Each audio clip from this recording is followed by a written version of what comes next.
শুভ সকাল বন্ধুরা। একটা পুরো দিন মোটামুটি 12 আওয়ার্স এয়ারপোর্টে আমার স্পেন্ড হয়েছে। তো সেটাই আপনাদের সঙ্গে শেয়ার করছি যে কেমন করে 12 ঘন্টা মানে এখান থেকে ডিব্রুগড় থেকে স্টার্ট করেছিলাম। ডিব্রুগড় থেকে গেছি ক্যালকাটা, ক্যালকাটার থেকে 2 ঘন্টা ক্যালকাটাতে বসেছিলাম। পুরো 2 আওয়ার্স ক্যালকাটা এয়ারপোর্টে স্পেন্ড করতে হয়েছে। তারপর ক্যালকাটার থেকে যেতে হয়েছে আমাকে হায়দ্রাবাদেও গিয়ে 2 ঘন্টা পুরো ওখানে এয়ারপোর্টে স্পেন্ড করতে হলো।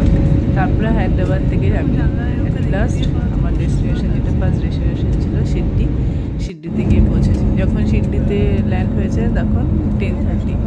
এখান থেকে আমরা ঘর থেকে বেরিয়েছিলাম আমরা মর্নিংয়ে ডিব্রুগড় থেকে 7:30-তে, মানে 8:30-তে ছিল, 7:30-তে বেরিয়েছিলাম। তো পুরো 12 আওয়ার্সেরও বেশি আমি একটা দিন আমার গেছিল। সেটারই এক্সপিরিয়েন্স আপনাদের সঙ্গে শেয়ার করলাম। ঘুরি খাওয়া, এত সময় যেহেতু কিছু খেতেও হবে। তো ওখানকার ফার্স্টে ক্যালকাটাতে বাইরের থেকে কেএফসি থেকে নিয়ে ওখানে লাঞ্চ করেছিলাম। আর এয়ারপোর্টেও কিছু খেতে হয়েছে, কারণ বারবার ট্রাভেল করার সময় খেতেটা একটু বেশিই পায়। ওখান থেকেও নিয়ে কিছু খাচ্ছিলাম। কিছু আমার খুব টেস্টি লেগেছিলো, যেমন চিয়া সিড ফ্রাই একটা ছিল, এটা খুব ভালো হয়েছে। এটা